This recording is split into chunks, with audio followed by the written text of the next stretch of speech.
कामयाबी उनकी कदम चूमती है, कामयाबी उनकी कदम चूमती है जिन्हें अपनी कामयाबी का यकीन होता है। Hello student, S coaching centre में आप सबों का बहुत बहुत स्वागत है। जैसा कि आपको पता है कि एस कोचिंग सेंटर के द्वारा टेस्ट सीरीज ऑब्जेक्टिव का शुरू हो चुका है फिजिक्स का, जिसका थर्ड लेक्चर अभी जस्ट शुरू होने वाला है। आइए अब स्टार्ट करते हैं हम लोग थर्ड लेक्चर। देखिए, पहला क्वेश्चन है आपका, विद्युत परिपथ की शक्ति क्या होती है बाबू? पावर। तो पावर बराबर आपका होता है V इंटू आई। तो यहाँ पे देखिए, यहाँ पे V इंटू आई नहीं है आपका, V आर है, V ए स्क्वायर आर है, V a square by R है, V बटे आर है। तो यहाँ पे देख लीजिए आप लोग, ओम्स लॉ में पढ़े होंगे आप लोग, V बराबर आई आर। तो आई की जगह पे चेंज भी कर सकते हैं, V बटे का हो जाएगा बाबू आर। तो यहाँ पे V और आई की जगह पे डाल दीजिए V बटे आर, यानी V a square by R, यानी आपका करेक्ट आंसर जो हो जाएगा बाबू सी हो जाएगा। मीन्स विद्युत परिपथ की जो शक्ति होती है वो V a square by R होगी, यानी ऑप्शन नंबर आपका सी सही है।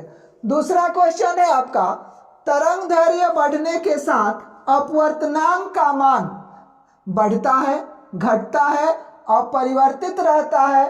कोई नहीं। अब इसमें ध्यान दीजिए, जब बाबू तरंग दैर्घ्य बढ़ता है ना, तो अपवर्तनांक का मान जो होता है आपका घटता है। अपवर्तनांक का मान घटता है कब? जब तरंग दैर्घ्य बढ़ता है तब। थर्ड क्वेश्चन है आपका, व्यतिकरण प्रिंज की चौड़ाई होती है। तो व्यतिकरण प्रिंज की जो चौड़ाई होती है, बीटा बराबर capital D lambda by D. Capital D जो होता है बाबू स्लिट से पर्दे के बीच की दूरी होता है, और स्मॉल डी जो होता है दोनों स्लिट के बीच की दूरी होता है। अब एक चीज खास बात है बाबू, व्यतिकरण में आपका एक विनाशी व्यतिकरण होता है और एक होता है आपका रचनात्मक व्यतिकरण। दोनों में बाबू प्रिंज की जो चौड़ाई होती है, चाहे चमकीली पट्टी हो या आपकी काली पट्टी हो, दोनों के लिए सेम यही होता है, बीटा बराबर capital D lambda by D. 4 number question है आपका, लेमडा तरंग दैर्घ्य वाले फोटोन की ऊर्जा होती है। लेमडा तरंग दैर्घ्य वाले फोटोन की ऊर्जा होती है। तो बाबू टोटल फोटोन की जो ऊर्जा होती है h न्यू के बराबर होती है, h न्यू के बराबर होती है। जहां आप लोग E बराबर h, आइए जो आपका फ्रीक्वेंसी होता है, आवृत्ति होती है, ये बाबू c बाई लेमडा के बराबर होता है, c बटे लेमडा। तो देख लीजिए इसमें कौन सा आपका आंसर सही होगा, E बराबर h c बटे लेमडा, यानी ऑप्शन नंबर आपका बी सही है। टीवी परासरण के लिए आवृत्ति परास का उपयोग होता है। टीवी परासरण के लिए आवृत्ति परास का उपयोग होता है। इसका बाबू ध्यान रखिएगा, 30 मेगाहर्ट्ज से 300 मेगाहर्ट्ज के बीच रहता है टीवी परासरण के लिए। कई बार ये क्वेश्चन आ चुका है। 6 नंबर क्वेश्चन है आपका, हाइड्रोजन परमाणु में इलेक्ट्रॉन का न्यूनतम संवेग होता है। देखिए बोर ने बताया था, हाइड्रोजन परमाणु में इलेक्ट्रॉन का न्यूनतम संवेग जो होता है mvr ENH बटे 2 पाई। यह बताया था कि इलेक्ट्रॉन केवल उन्हीं कक्षाओं में गति कर सकता है जिनमें उनका कोणीय संवेग जो हो बाबू h बटे 2 पाई, यानी ऑप्शन नंबर ए सही होगा।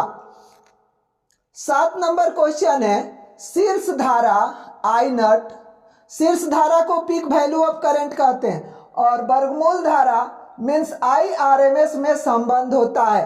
तो बाबू ध्यान दीजिए, IRMS बराबर होता है आई नट बाई √2। अब देख लीजिए यहाँ आई नट पहले है ना, तो आई नट बराबर हो जाएगा √2 इंटू IRMS, यानी कौन सा ऑप्शन सही होगा बाबू? फर्स्ट ऑप्शन, यानी ऑप्शन नंबर ए ही सही होगा इसका।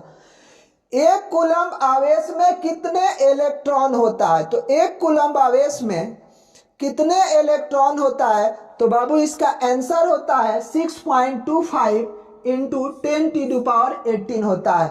ये ऐसे निकाल सकते हैं आप लोग बाबू, Q बराबर NE। अब यहां से नंबर ऑफ इलेक्ट्रॉन निकाल सकते हैं, Q बराबर Q बटे E, N बराबर Q बटे E। अब Q का 1 कूलम रखना था, इसका इलेक्ट्रॉन पे चार्ज 1.6 इंटू 10⁻⁻90। सॉल्यूशन कर दीजिएगा बाबू, आंसर आ जाएगा 6.25 10⁻80। यही 1 कूलम आवेश में नंबर ऑफ इलेक्ट्रॉन जो होता है 6.25 गुणे 10⁻18 होता है। चलिए 9 नंबर क्वेश्चन देखिए आपका, संयोजी बैंड तथा चालन बैंड के बीच के अंतराल को कहते हैं।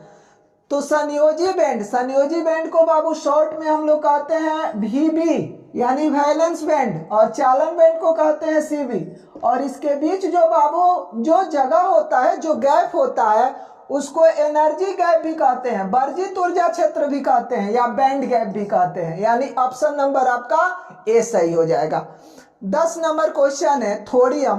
देखिए जो नीचे वाला 90 जो दिया है, ये आपका बाबू परमाणु संख्या होता है, परमाणु क्रमांक। और ऊपर वाला जो 230 दिया है, जो सर पे लिखा हुआ है 230, वो होता है बाबू द्रव्यमान संख्या। तो इसमें पूछा है कि न्यूट्रॉन की संख्या क्या है। तो न्यूट्रॉन की संख्या बाबू निकालने के लिए इसको हम लोग A बोलते हैं और इसको बोलते हैं Z। तो A में से Z को घटा दीजिए, यानी 230 में से 90 को घटा दीजिए, देख लीजिए कितना आएगा, यानी 140 हो जाएगा आपका। 11 नंबर क्वेश्चन है, 2 लेंसों की क्षमता -15D तथा +5D है। संयुक्त करने पर मतलब जोड़ने पर उनके संयोजन की फोकस दूरी होगी। तो देखिए बाबू यहाँ 2 लेंस है, एक क्षमता दिया एक का, तो मान लीजिए P1 बराबर -15 और P2 बराबर बाबू +5D। तो यहाँ पे ध्यान दीजिए कि जब यहाँ पे हम लोग पावर निकालेंगे संयुक्त रूप से, तो पावर बराबर P1 प्लस P2, यानी -15D और +5D यानी -10D, यानी -10 डायऑप्टर आ रहा है, लेकिन इसमें फोकस दूरी पूछा है। तो पावर बराबर बाबू होता है 1/f। तो ये P का वैल्यू तो दिया है -10 1/f, तो F बराबर हो जाएगा आपका 1/-10। लेकिन मीटर में है बाबू, तो CM में कर लीजिए, यानी -10। देखिए -10 CM है, यानी ऑप्शन नंबर आपका B सही हो जाएगा। 12 नंबर क्वेश्चन है, गोलीय पृष्ठ के अंदर यदि Q आवेश रख दिया जाए तो संपूर्ण पृष्ठ से निकलने वाला विद्युत फ्लक्स कितना होता है। बाबू ये गॉस थ्योरम है, ये गॉस थ्योरम है, और गॉस थ्योरम में आपका फ्लक्स बराबर होता है Q/इनट। Q/इनट यानी जो फ्लक्स होता है वो टोटल चार्ज का 1/इनट होता है। इनट को एप्सिलॉन नॉट भी हम लोग बोलते हैं, जो मुक्त आकाश की परावैद्युता का मान होता है। अब देखिए 13 नंबर क्वेश्चन आपका है बाबू, मूल गेट। मूल गेट को जगह पे कहीं कहीं बेसिक गेट भी लिख देता है। तो बेसिक गेट जो आपका होता है और गेट, एंड गेट और नॉट गेट, और गेट, एंड गेट और नॉट गेट, इन तीनों को ही हम लोग मिला के कहते हैं बेसिक गेट। इसके अलावा 2 यूनिवर्सल गेट होता है, जो इन्हीं जो तीनों आपका गेट है इसी को मिला दिया जाता है। एक बार और को नॉट को तो नॉट गेट बन जाता है, एक बार एंड को नॉट को तो नैंड गेट बन जाता है, यानी नॉर और नैंड को यूनिवर्सल गेट कहते हैं, और गेट, एंड और नॉट गेट को बाबू बेसिक गेट कहते हैं। यानी आंसर नंबर आपका C सही हो जाएगा। अर्धचालकों में चालकता का कारण होता है। तो बाबू अर्धचालक आपका जो होता है ये 2 टाइप्स होता है आपका, एक पी टाइप सेमीकंडक्टर कहते हैं और एक को एन टाइप सेमीकंडक्टर कहते हैं। पी टाइप में आपका होल्स होता है और एन टाइप में आपका इलेक्ट्रॉन होता है धारावाहक। तो इसमें आपका आंसर जो हो जाएगा ऑप्शन नंबर C हो जाएगा, यानी अर्धचालकों में चालकता का कारण आपका इलेक्ट्रॉन भी हो सकता है और होल्स भी हो सकता है। चलिए लास्ट क्वेश्चन अब देखिए 15 नंबर, दिए गए चित्र में A तथा B के बीच समतुल्य धारिता होगी और ये फिगर आपके सामने दिया गया है, इसमें 3 कैपेसिटर है बाबू। कितना कैपेसिटर है? 3 कैपेसिटर लगा है। 2 सीरीज में है यहाँ सामने और इसके पैरेलल में एक लगा है। तो बाबू जब सीरीज में है यहाँ पे तो 1/CS बराबर होगा 1/6 प्लस 1/6, यानी 1/CS बराबर 2/6 यानी 1/3, यानी CS का मान बाबू हो जाएगा 3। अब इसके पैरेलल में कितना जुड़ा हुआ है बाबू? 6 माइक्रोफैराड। तो 6 माइक्रोफैराड जुड़ा हुआ है। तो अगर पैरेलल में कैपेसिटर होता है तो सीधे जोड़ दीजिए। अब दोनों के बदले में हम यूज कर सकते थे कितना बाबू? 3 माइक्रोफैराड का, और इसके समानांतर ही है तो समानांतर में सीधे जोड़ दीजिए, यानी 3 + 6 यानी 9 माइक्रोफैराड। तो देख लीजिए ऑप्शन नंबर आपका इसमें सी सही है। मैं उम्मीद करता हूं कि आपको ये ऑब्जेक्टिव क्वेश्चन समझ में आ गया होगा। अगर ये वीडियो पसंद आया होगा तो अपने दोस्तों में ज़्यादा से ज़्यादा शेयर करें ताकि उनको भी इसका लाभ मिल सके। That's all, thank you.